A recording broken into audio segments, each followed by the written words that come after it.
like this. So please be respectful to the debater.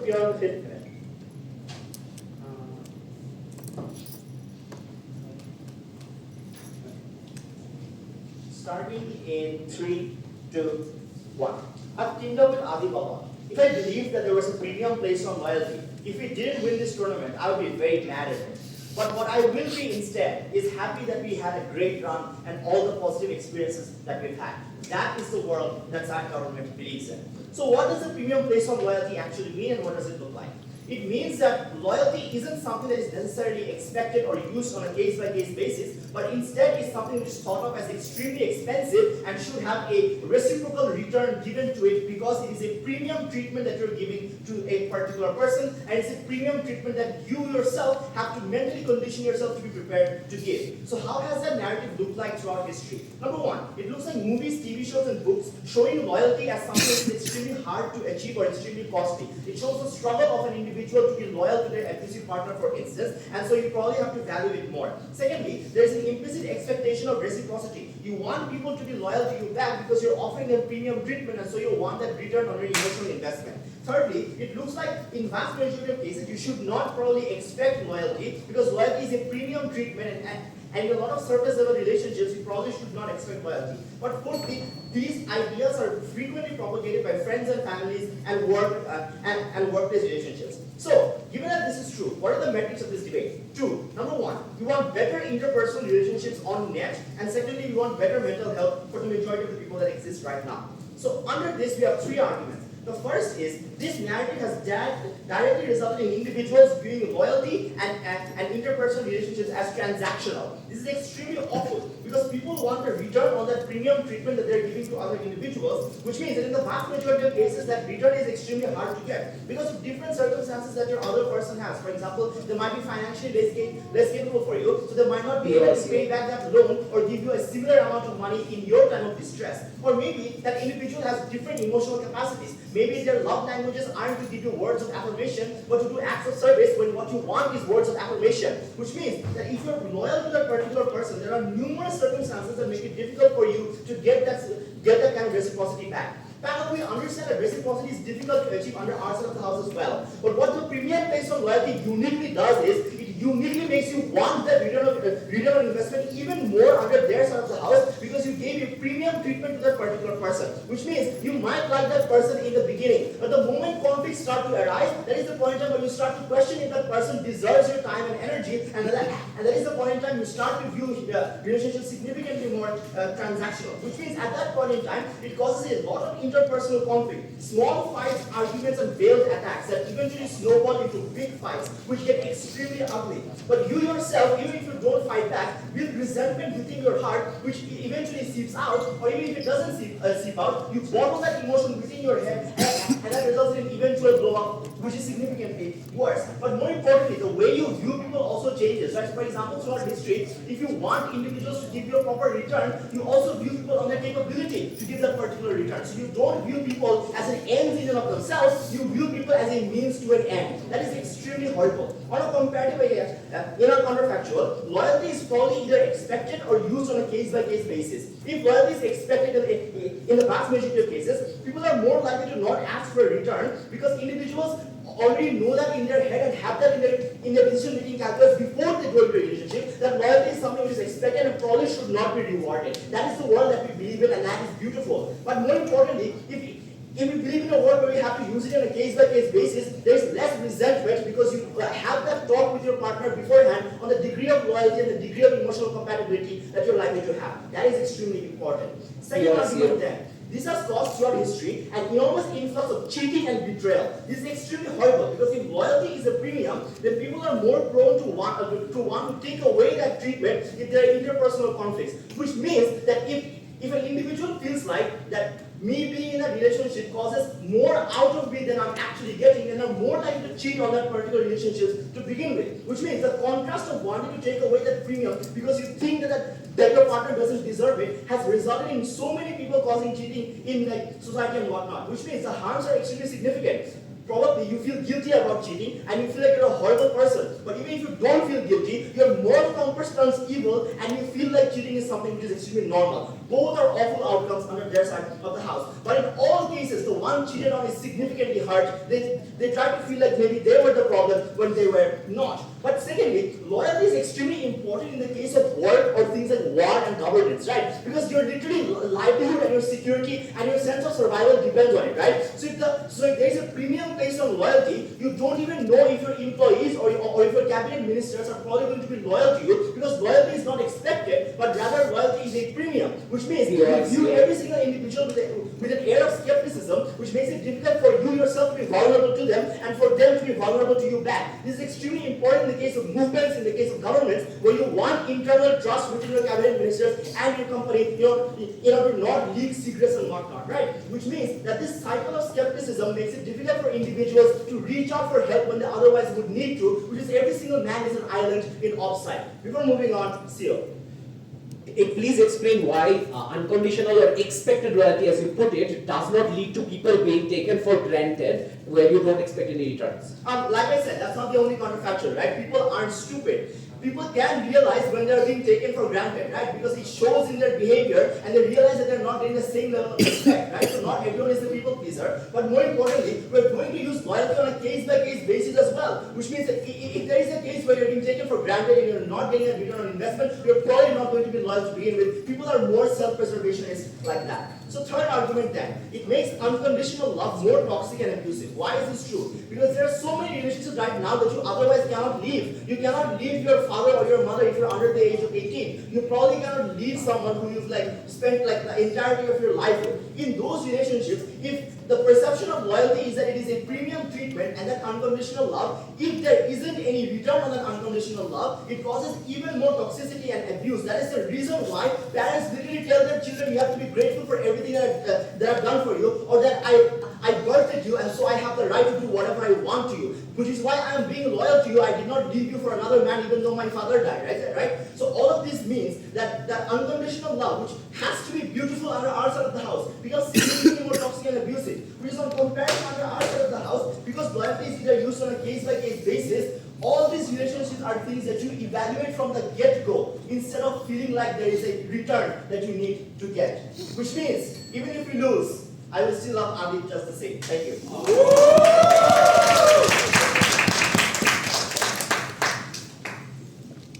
Thanks to Prime Minister for that fine speech. Now to open the case for opposition bench, leader of UP whenever they're ready. Ending the match. Are you gonna record the entire thing for yourself, or are you gonna post it? Post it. YouTube video. Put it here somewhere.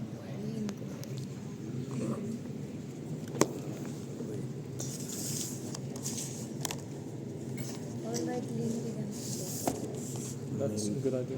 Thank you.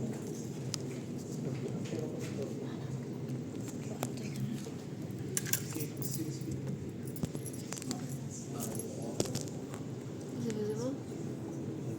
Thank you.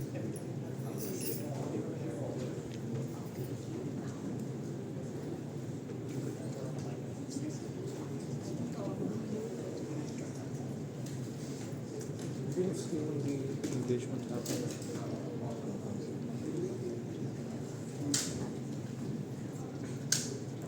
Adib has to sell.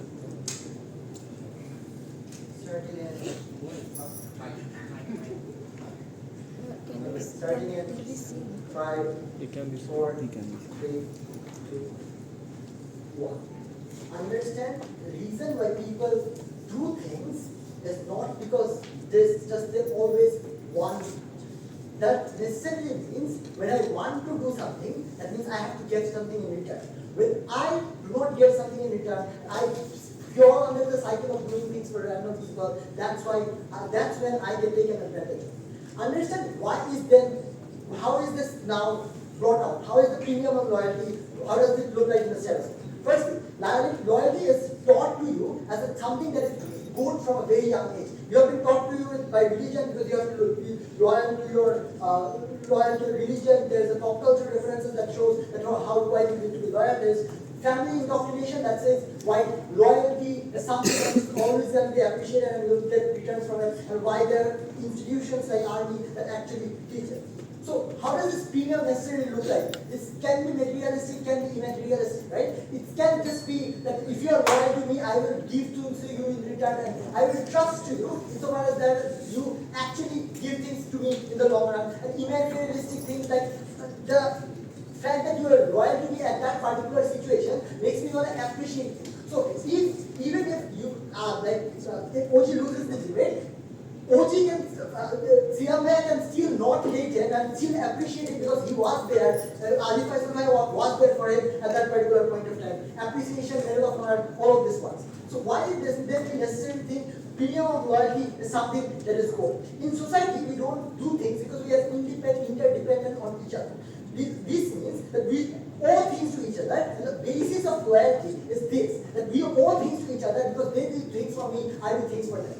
When there is a premium on them, premium on it, this means that the premium, when the premium does not exist, this means we don't have faith in our interactions and relations. This means the loyalty that exists in their house will be much, much less. Why do we think that this is much, much important? I think that the reason why the human civilization throughout history has existed so far is not because people weren't loyal or people just thought that loyalty is not something that will get me something, right? The reason why we didn't get lost in the fight of evolution, in the race of evolution, is because people thought if I am loyal, someone else is going to be loyal to me, and there's a transactional relationship that exists in that status quo. Means that the reason why people survived within this pre-historic times, in social cohesion throughout agricultural society, is because there was a premium that was placed on loyalties, because people thought that it is transactional. I will get something in return if I do act on that particular scenario. Why do we then think that people are more loyal if a premium is placed? Because understand that loyalty is not easy. It is difficult. Why is it incredibly difficult? Because you make yourself vulnerable. You defend them in front of other people. That means, insofar as you are the person who are making yourself vulnerable for that particular person, you are the one who is taking a risk. Insofar as you are taking a risk, it means that it should have a reward. Insofar as the reward does not exist in the OG's world, we think that people are unlikely to be loyal in the first place, and we will tell you why that leads to a plethora of harms in their house or benefits in ours. Understand that we already proved to you why premium is a mechanism that gives people the basis of trying to act in good ways. Understand that this also extends in modern times. How does international geopolitics work, right? The moment in time, a random country does not bomb another country, and they, just because they are a small country and it does not go out of the heart, the reason that things like nuclear proliferation works, in modern times, it means because I am loyal to them, right? The moment in that I think that they would not stab me in the back, the moment in that I know that Sahib will not stab me in the back, and this gives me a sense of security, is something that is incredibly important. And the reason I do not do the same to Sahib, because I know for a fact that he wouldn't do it to me in the first place. So the importance that is placed to it is something that deters me from going against loyalty. But second, understand this is sure. The comparative is, even if you expect a return, doesn't mean you will get that return, because there are many structural reasons that make it difficult. At least under our work, we take it on a case-by-case basis. On your work, you expect it as a blanket. Sure.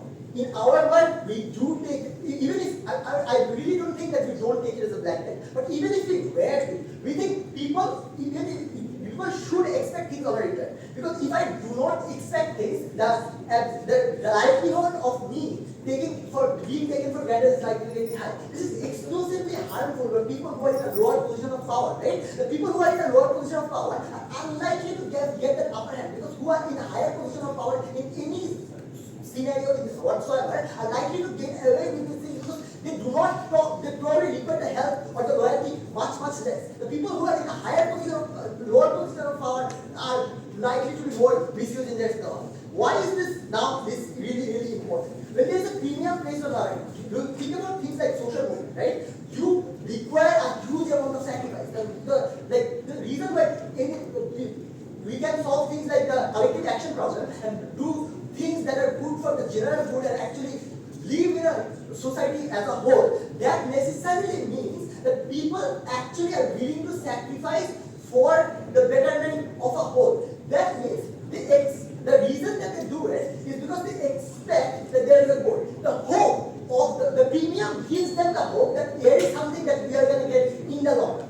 That drives them for this social movement or the social movement in the very first place. That necessarily, they might say that your word, the premium, there is no expectation, they go on a case by case basis. But realistically speaking, when I am a probably LGBTQ person in Bangladesh, my calculus does not tell me that going out in the street and actually fighting for my right is not necessarily give me something in return. That does not tell me that. But the reason that I actually can go out and talk about it openly, even after starting in IoT, that necessarily means that the risk I am willing to take is exorbitantly high and it has to be taken, and that the reason I take it is because of the premium and the appreciation that I think is valuable in the long run.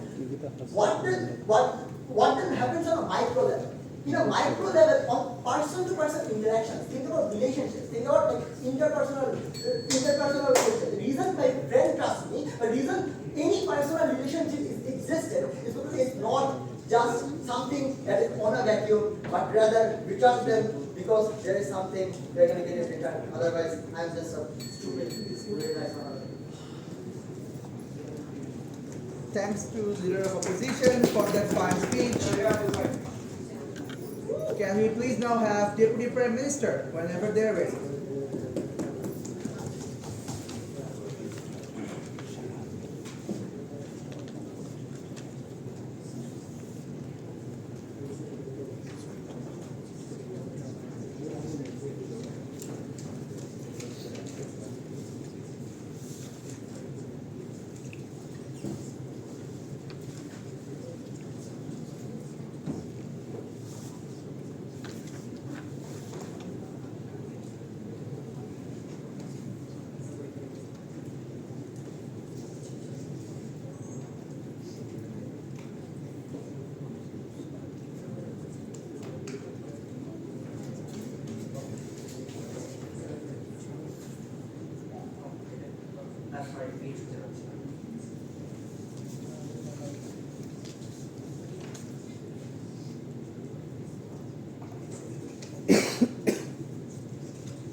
Starting my speech in 3, 2,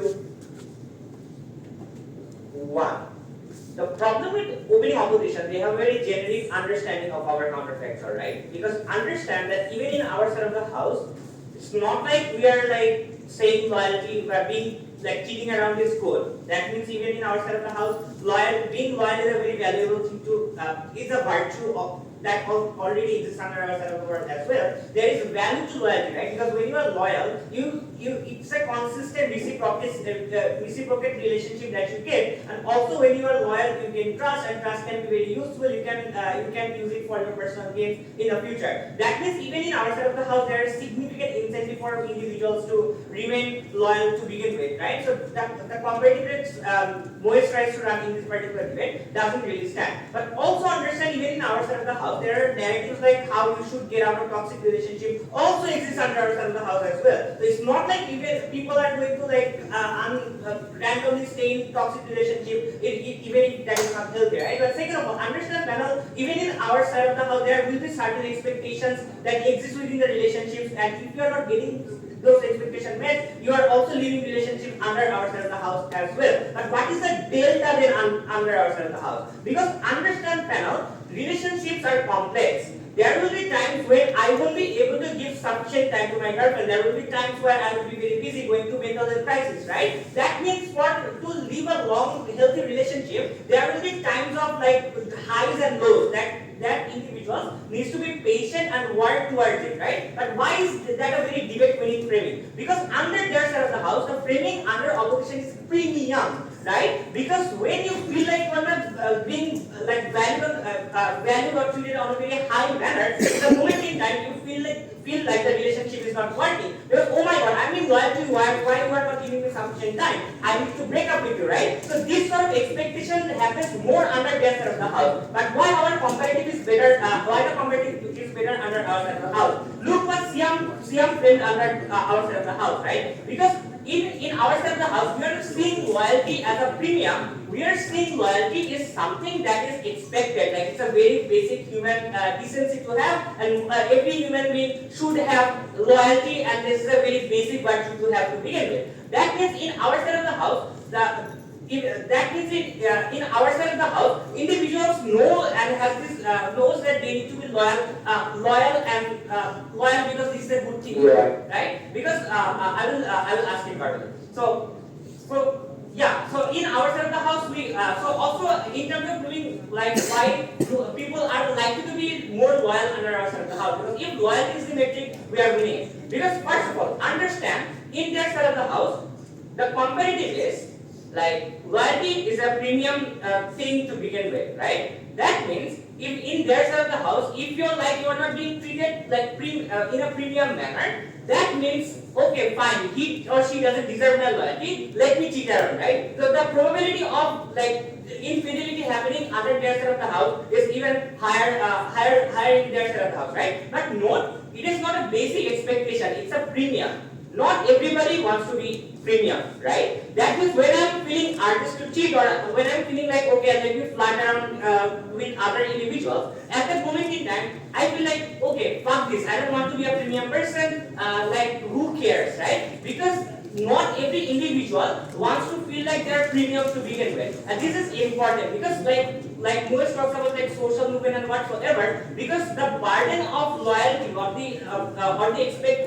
the expectation of loyalty is premium, right? That means most people cannot attain it, right? Because you set the bar very high under their side of the house. Like Seeam has given you like quite an illustration of how movies and shows loyalty under their side of the house. That means the ability for most people to actually act and be loyal and stay loyal to the movement is higher, because this is a premium thing to do. This is the social activists who are working like will probably continue to do so, right? Who am I to continue this sort of act to begin with? In our side of the house, it is much more expected, so we get better loyalty under our side of the house as well. But second of all, before I move on POI from Tousif, it's not there opening.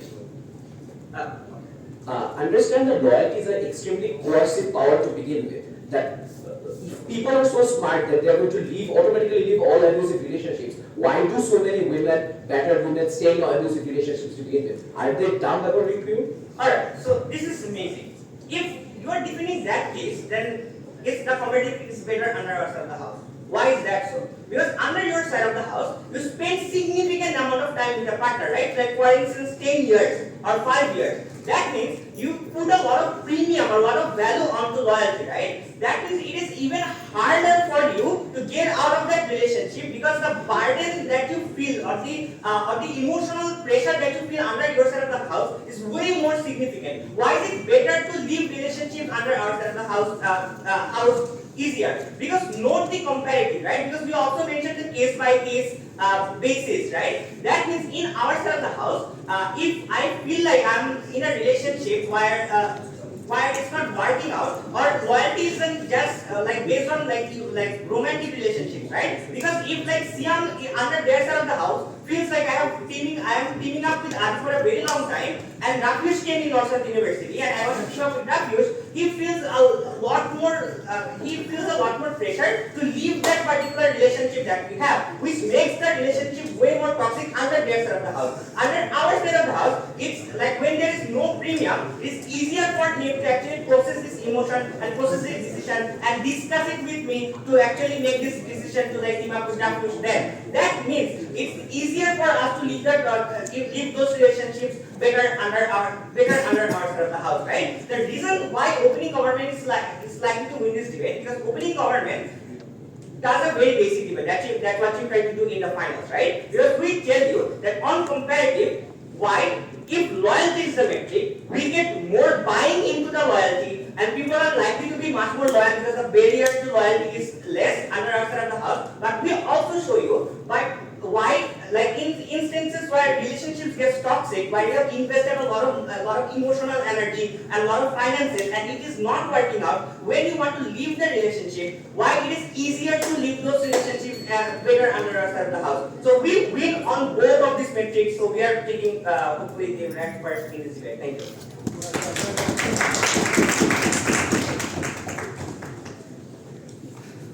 Thanks to the PM for the fine speech. Now to conclude, opening have DLO whenever they're ready.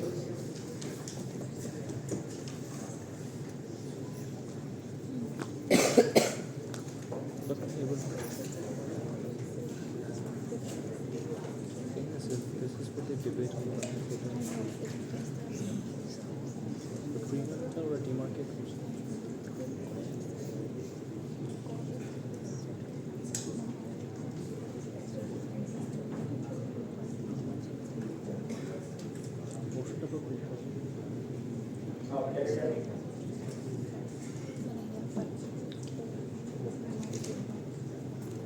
What a debate is.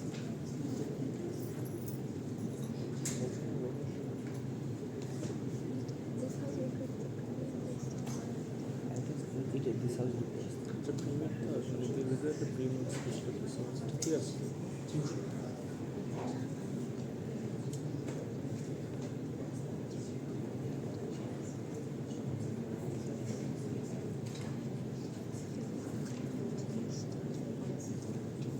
Three things in this speech. First, engagement with opening government. Second, the Muslim loyalty is declined. Third, like you've got to debate on Muslim minorities. First, in terms of opening government, I have 4 observations. The first is they have a very convoluted concept of a counterfactual. The first speaker comes up and says that they want a case-by-case evaluation. Let's take a look at what that actually means. This requires every human being, in all of their interactions, not to operate by default, rather to make complicated moral calculus, rather to make complicated decisions, which is not necessarily something that an average rational human being can do. So there are 2 implications of this. First, this means that you lock out people without like any form of access to this complicated calculus decision making, which means that a lot of these individuals are generally locked out of having human relationships where they can be loyal to one another. But secondarily, it's just a concession that there is a decline of loyalty. Given that all of opening government's cases are like sort of hinged on this greater buy-in into loyalty that already undermines all of their cases. Secondarily, they have a confusion of what a premium actually means. This is not tangible. It's not about what I get in dowry from my father-in-law, which maybe I won't take. But what's actually more important are the experiential values. Whatever Adib wants to talk about, or Seeam wants to talk about, those are still encompassing of a premium. When you expect any form of reward from your investment in a loyalty, that means that it also comes with the experiential value like friendship, admiration, love, respect, appreciation from other individuals for being a selfless person, for investing into this relationship. The implication of this is very important. All of their claims about how people suddenly turn a new leaf and want a lot out of every single relationship is just simply bullshit. Third observation. If you take a look at all of their impact, most of it is very micro level and very extreme. I don't care about toxic relationships. I don't care about toxic cases of love. Because guess what? That's maybe a modern concept, or maybe not. But what's actually more important is this is a retrospective notion. You need to look at the larger scale. That's where Ashraf's argumentation, which is in 0 forms of engagement, comes into play. Take a look at how society actually evolved from pre-agrarian societies, when people were fighting against each other. When you have 0 form of trust in your neighboring clan. All of those things are far more important because the modern society is literally hinged on human evolution. Insofar as premium-based loyalty is a prerequisite for its inception, all of the current society is hinged on that from ever happening. Insofar as we were able to access that, none of proposition's cases actually mattered in this round. The last observation is that, which is a shift in Adib's speech, the second thing is they said that they want people to be loyal anyway, in a die-hard attempt to say that they have greater buy-in. 2 problems with this. First, this means that people will be taken for granted a lot because it's easier just to exploit someone. If you have perverse incentives, you can trap people into problematic relationships and say, guess what, you should be loyal to me anyway. This is even far more leverage in terms of gaslighting you, in terms of exploiting you for the long run. But secondarily, you are unwilling to mend relationships actually, because you are unwilling to do harder tasks. So even if you figure out you're stuck in a bad relationship, you're not willing to fix that relationship. It means you move away very, very quickly. Why is that problematic? What about relationships that are which do have capacity of evolving into a good thing or providing you net positive utility, what if all of those interactions which in vast majority of cases do exist, which proposition completely forsakes? For all of these reasons, opening government is irrelevant. Now, first question about what is the cost of loyalty's decline? The framing here that is very important is insofar as loyalty is a net positive, which I don't think anything in this debate will actually contest to. Insofar as we can prove we have greater buy-in, all impacts in this round will be hedged on this analysis, which puts us already ahead of whatever CG wants to say, whatever CEO wants to say. Why therefore do we think we have greater buy-in? Because it's just easier to hook people in when they think that there is a promise of a pot of gold at the end of the rainbow. Because there's a confirmation bias. People already learn this through religion. People already understand this through other forms of social values. That we ought not to lie because it would be depriving people of truth. Or we ought not to do something bad because it would hurt you. Or like for example, CJ's principle that you ought not to do bad things insofar as you will be landing up in jail. The implication of this is insofar as there are pre-existing social norms which already fit into this thing, that a good thing should provide you a reward. It's just easier for people to buy into this narrative. But secondarily, every action in society is predicated on a utilitarian reward. Because guess all of the things that we actually deem to be valuable in this world, self-defense in and of itself still requires you to protect someone else's lives, which is still a utilitarian reward. Insofar as you concede to the fact that loyalty is a good thing, you need to provide people incentives. You need to make them go to the hard and arduous task of actually undertaking loyalty. You need to push them and tell them that, look, we know this is difficult. We know that this requires a lot of effort out of you, but you should be doing this. Because if not something tangible, you get something experiential out of this. The reason this is very, very fundamental is because loyalty is the basis of social cohesion. This is what our base on which our society is built upon. Micro interactions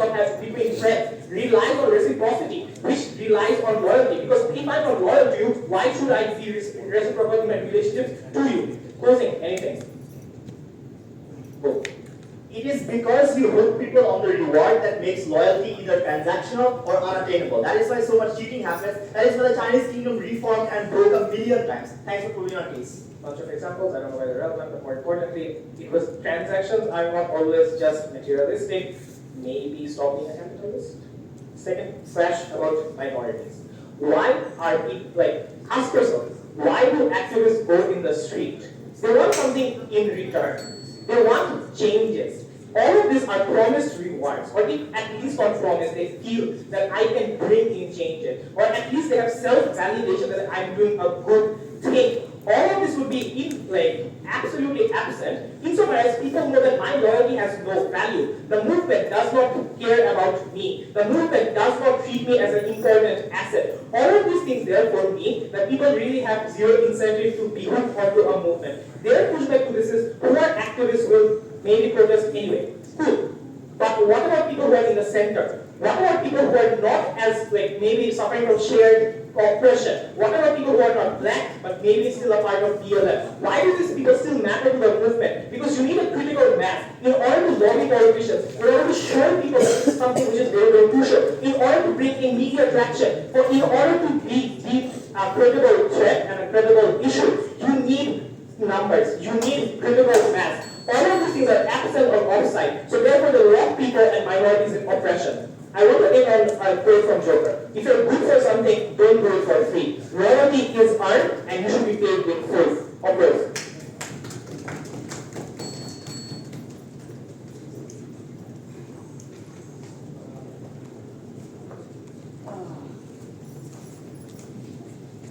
Thanks to Diallo, and with that we conclude the opening house.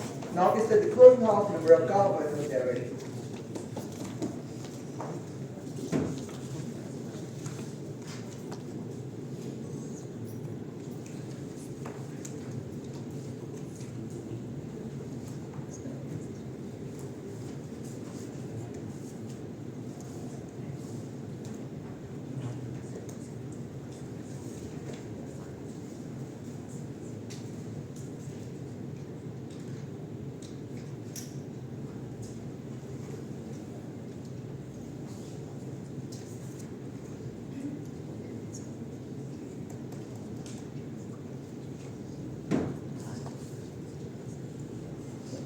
Am I audible?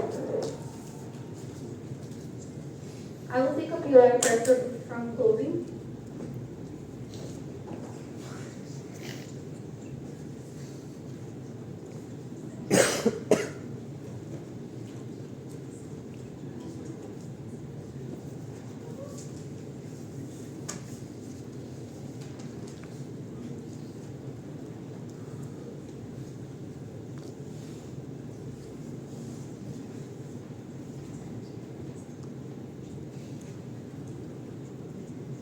Starting in 3, 2. Oh, also, I've never done this, but like a big shout out to IB team. I love you guys. Starting in 3, 2, 1. We will be the first house in this debate to actually characterize what loyalty is and not really talk about like some flimsy definitions of what each of us interpret loyalty to be, right? Panel recognize. I'll first take this opening opposition and then move on to the only and sort of the biggest deadlock in the opening half. First of all, let's talk about what Sahib claims. Sahib claims loyalty is cultivated through appreciation towards a person. It isn't something that you just give away for free. The problem here, panel, is first of all, it's not necessarily true because a lot of people are born into relationships where they're expected to be loyal. This could look like families, this could look like, you know, whatever, like friendships you enter. This could be anything. That is a very flimsy characterization. But second, they shy away from the burden of trying to defend, of trying to like engage in those particular scenarios which do happen the most, and they're the easiest to exploit because recognize these are relationships you cannot opt out of. These are relationships that don't give you like a window to opt out of. But secondly, panel, recognize that happy relationships don't come with the prerequisite of loyalty. If you are both great to each other, this debate does not concern you. But the problem is loyalty isn't just about people who are stuck in abusive relationships, even though OG wants you to debate on those extremes.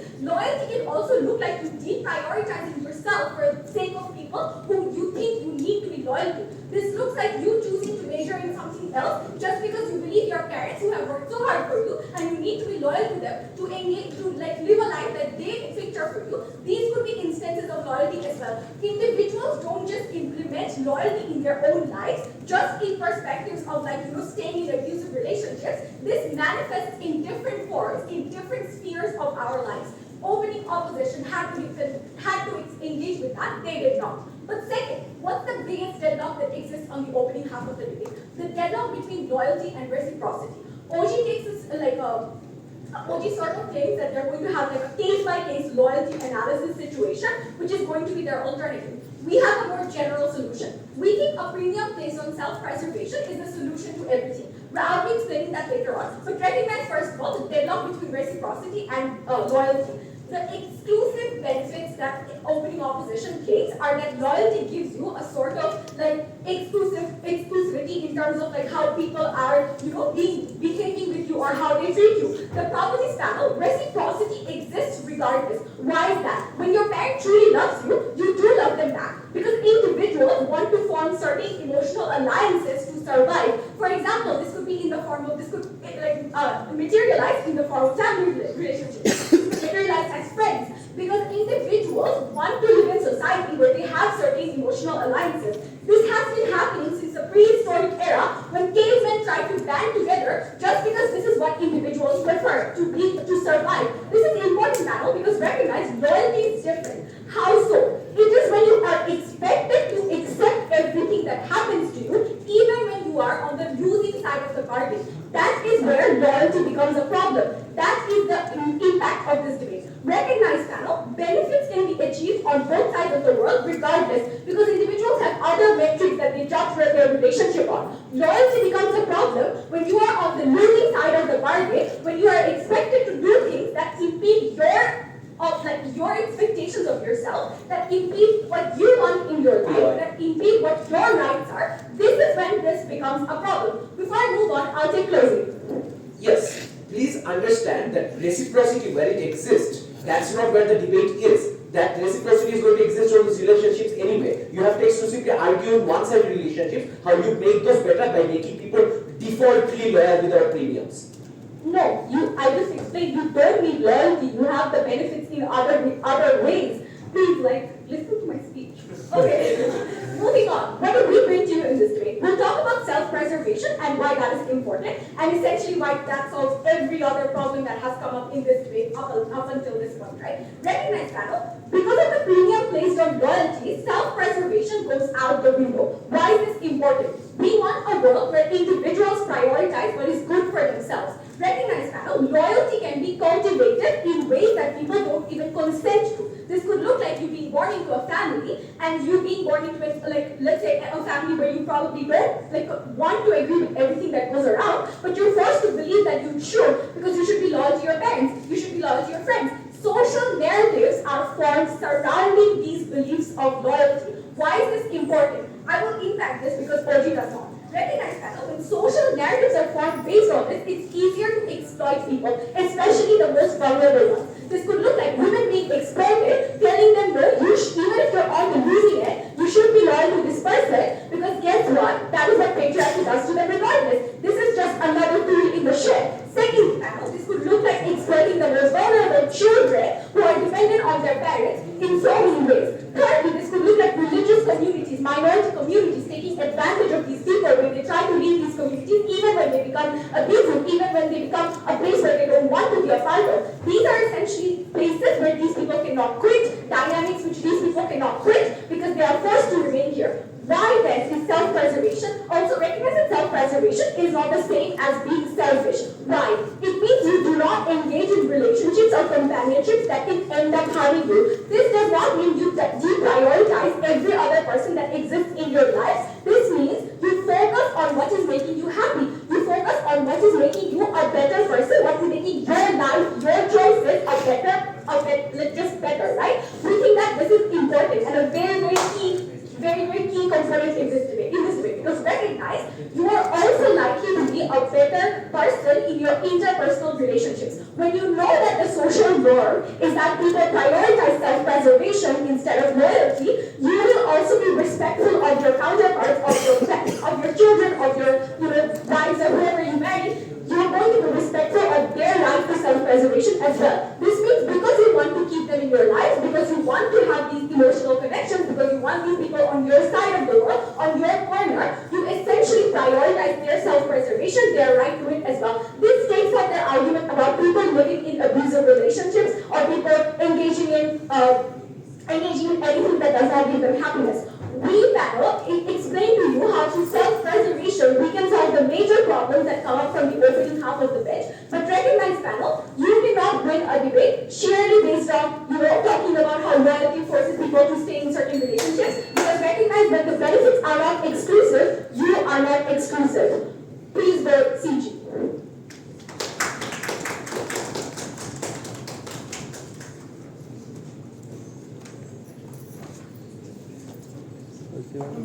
Thanks, member of God, for the fine speech. Can you please have member of off whenever they are ready?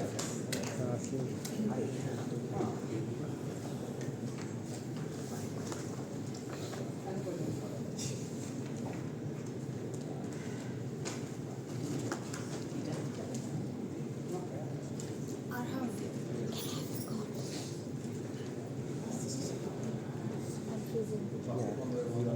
Orange.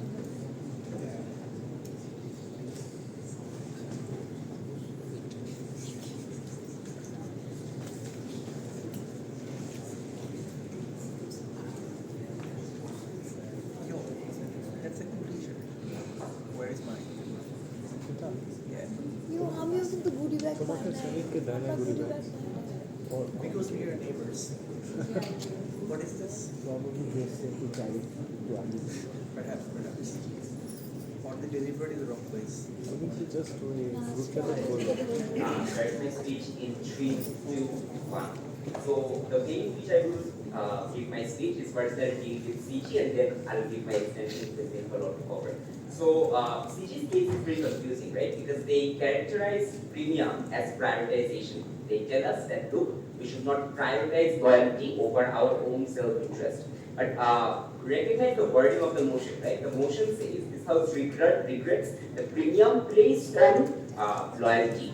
Meaning, here what premium means is things like giving time or giving efforts or giving giving some sort there being some sort of reciprocity for there to be loyalty. That is what this motion is about. This motion is not about prioritizing others over your own interest, and that's not this debate. So let's understand what the government world looks like, or what happens when you regret premium placed on loyalty. What you essentially mean is that loyalty should be free. That there should not be any reciprocity or any premium based on loyalty. Meaning it is a virtue and it is something that people should follow blindly. There should not be any sort of reciprocity. Whereas in our side of the world, reciprocity is the key, right? We tell you that premium. Loyalty is like a contract. What does it mean? Loyalty means that I'm going to stay with this person, I'm going to stay in this company, I'm going to vote for this person in the next election. That is what loyalty means. We tell you that this is a contract and that it is more meaningful in our side of the world.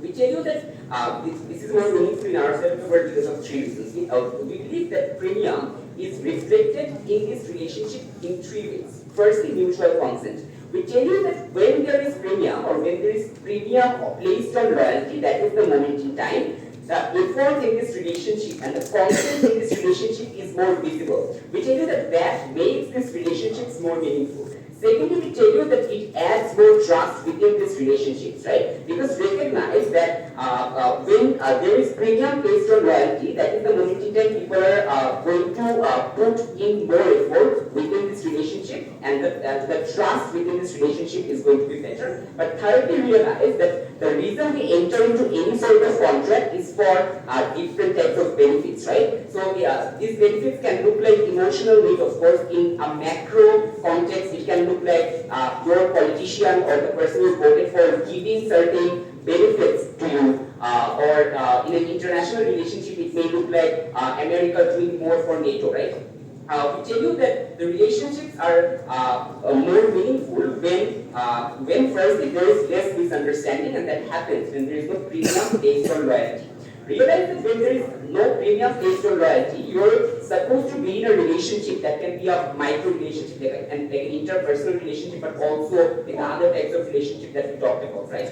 There will be more misunderstanding, meaning you constantly think that whether the other person that I'm in this relationship whether that person loves me, or whether the politician that I have voted for, whether this politician actually cares for me. We tell you that this relationship, in order for it to be more meaningful, there needs to be less misunderstanding, which happens in our side of the world. Secondly, realize the unwanted, being unwanted feeling, right? The moment in time there is less premium, there is no premium placed on loyalty, that is the moment in time this feeling will increase, because nobody will feel the incentive or the urge to feel the other person wanted, and we think that's what makes these relationships more meaningful. Thirdly, realize the nature of relationship that exists in their side of the world versus the relationship that exists in our side of the world. We tell you that the nature of relationship that exists in their side of the world is very abusive, right? Because we tell you that loyalty itself can be a very abusive thing when it is free. Now we tell you that in our side of the world there is space to renegotiate, and we tell you that this is a very extremely important thing. Let's look at it in a macro level, right? Firstly, let's look at how it affects the country's policies. Firstly, realize that the way in which the governments are formed in many parts of the world is through coalition government, meaning there are different parties that form a coalition. Realize that when there is when the big parties need to put in effort in order to make these coalitions work, as opposed to when the small parties would work for the big party anyway, that is the moment in time there is more room for negotiation within this coalition government. That is the moment in time the policies are going to get more moderated, and we think that's extremely important, right? But secondly, realize how, oftentimes the politicians using this abusive structure, when there is no premium placed on loyalty, takes advantage of the voters, right? Because that is the moment in time. The voters, the politicians think that, you know what, you should vote for me because like I'm from your area, or because like you know because we shared I'm from your race, or that sort of thing. We tell you that no, there needs to be premium, meaning the politician needs to do something for these people, and that is the moment in time it will translate to more meaningful policies, right? But thirdly, realize that what is the moment in time that the people are when the people feel less loyal to their politician leader, that is the moment in time they are going to actively rebel and want more strong policies, right? That is the moment in time more meaningful policies are going to pass. Realize this in a company angle, right? Because this is another thing that nobody talked about. Realize that if you're an employer, this is something that happens a lot in Japan, right? Because loyalty is so much that even if I don't give you more money, even if I don't give you more money for your better skill, or you're still supposed to remain in the company. We think this is extremely harmful, because that is the moment in time the companies can take advantage of these workers, right? What does it look like? It looks like no improvement in the working hour or the minimum wage of the workers. We think that's extremely harmful. We think that that is where things need to change. But thirdly, realize that the moment in time you feel less loyal to how international relations going to look like, right? Because think about Trump. Trump doesn't care about NATO, and Trump is saying that I'm not going to give more money to NATO. Realize how it's going to also affect international relationship, in the sense that all of these countries need to work together, as opposed to now, where small countries are being forced to help the big countries, even when they're not giving anything in return. We think in a macro level, there needs to be a premium placed on loyalty. Thank you. Thanks, member. Before you move on to government way, can I request the audience to keep noises at a low, because they have risen up significantly. And in the case government to Ferdous, yours come to comments whenever you're ready.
Starting in 3, 2, 1.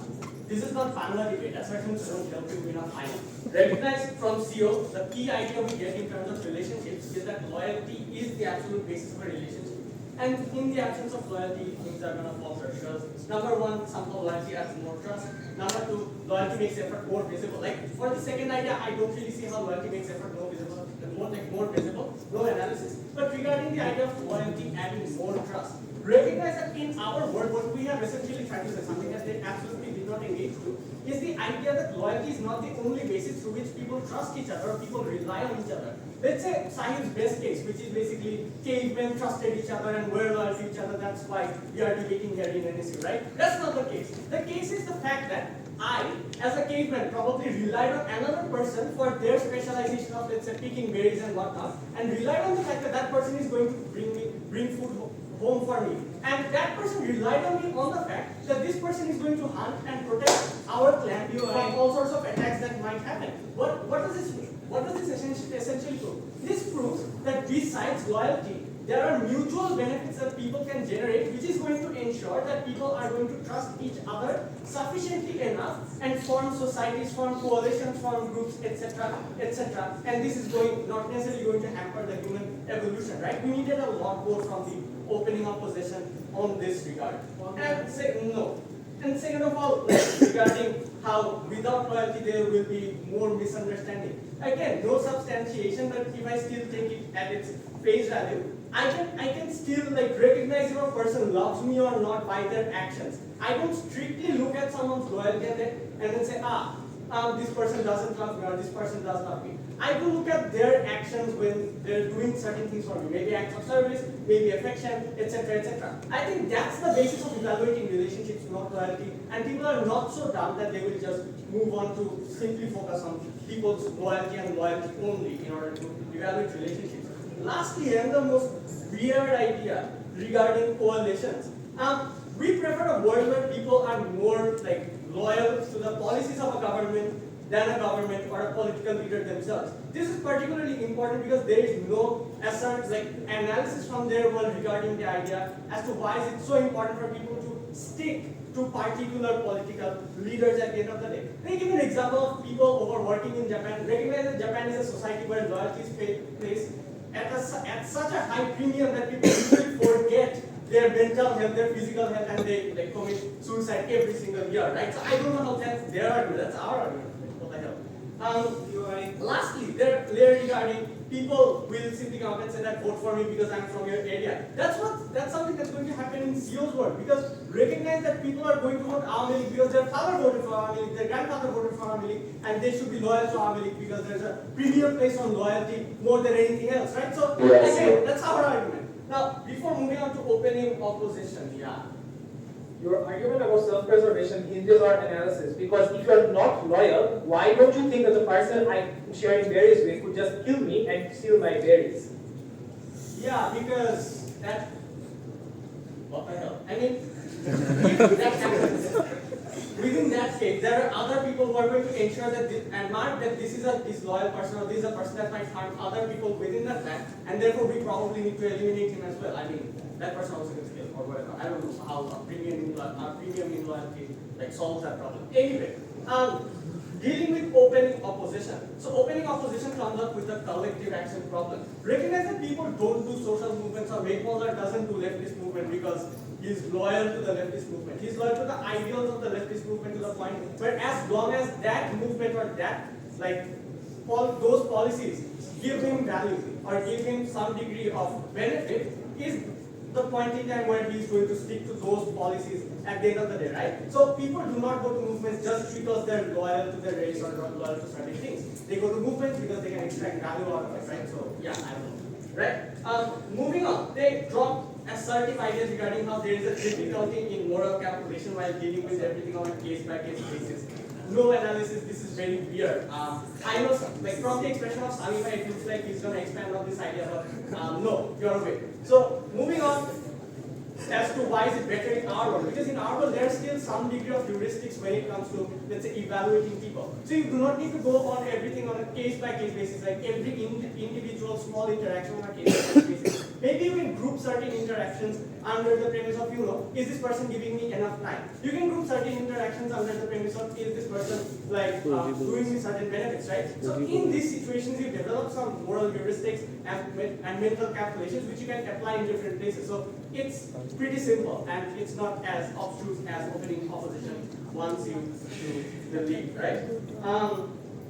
Moving on to why we win this debate and how our extensions provide enough value in this debate. Firstly, we are the only side that brings down the deadlock in the upper house regarding reciprocity and loyalty. Basmah already discusses why there's a difference between self-preservation and selfishness. Because recognize that when you're preserving yourself, you're looking after your own interests, but there are still values like love, compassion, friendship, etc., which exists in our world to ensure that yes, I have an interest to ensure that someone I love is getting certain benefits from me. There is a natural inclination towards loving our parents, loving our friends, loving the person I'm married to, etc., right? So these natural inclinations are sufficient in our world to ensure that people are going to be benefited and not everything is going to be transactional or materialistic. For them to win the debate, they needed to show why loyalty is the absolute or the majority basis of all the good things that happen in our world. That's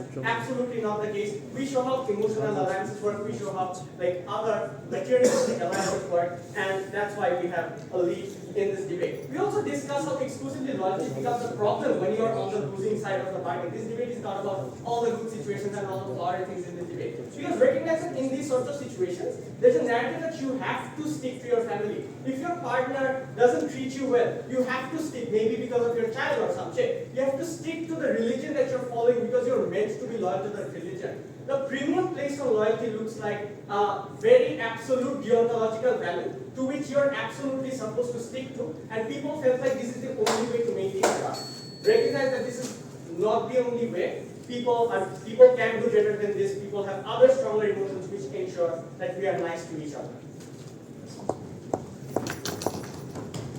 Thanks to the BUET for that fine speech. To conclude the debate, BUET whenever they're ready. Here.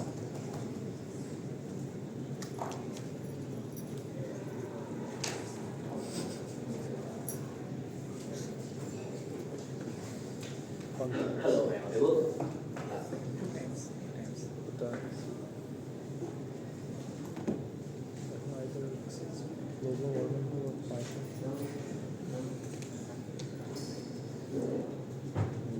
Starting my speech in 3, 2, 1, go.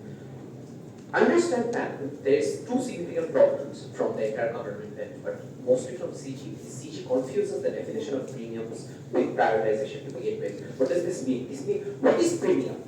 Understand where do we use the word premium to begin with. We use them in like medical insurance, that you have basic pay and then you have a premium on top of it as extra, right? You get extra benefits on top of it. It's not the priority you put on things. Please understand that this is not the debate, that whether we should focus on, if that was the debate, then the motion would simply have said, this house believes that focusing too much on loyalty retrospectively was a mistake. That's not the debate. The debate is that whether loyalty should be the default attitude people approach relationships and interactions with, or should they surround that base level of commitment with other things that round out their contracts to begin with. That's the debate, right? They miss that out of the first place. Right? What is the second problem of CG? The second problem of CG is they assume perfectly rational thinkers as people are perfectly rational thinkers who objectively know that what is the balance of benefits and harms. I have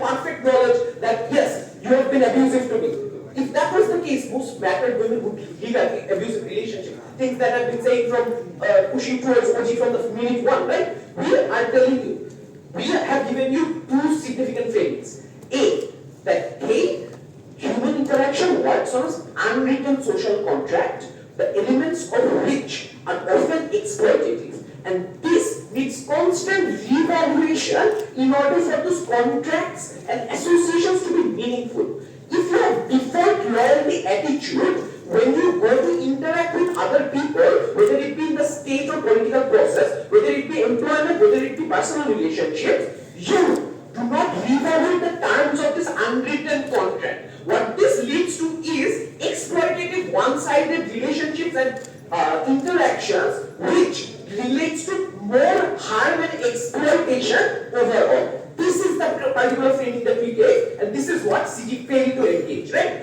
Understand that Megmallah does not do meaningful social activism because he does not place a premium on the loyalty that he has to the Communist Party, right? If he did not have that premium, if he wanted that premium, he would just go to Gaurashamprati and do the movement and the Jami Saki to begin with, right? He wouldn't stick to a defunct socialist party to begin with, right? Understand what you're arguing, then make that argument. Okay. Now, understand what did we give you? We gave you concept. We gave you that people often do not want to be in relationships. Right? People do not have the concept. What does this mean in the macro level? This means unequal trade partnerships. This means people's consent not being taken in the political process. This means political disenfranchisement. This means Hasina not asking or caring about whether the people support her in the first place to remain in power. This lack of consent in that social contract happens because Hasina feels she owns the country because she's the daughter of Bangladesh. That I deserve loyalty because my father freed this nation. This loyalty, when it has no premium,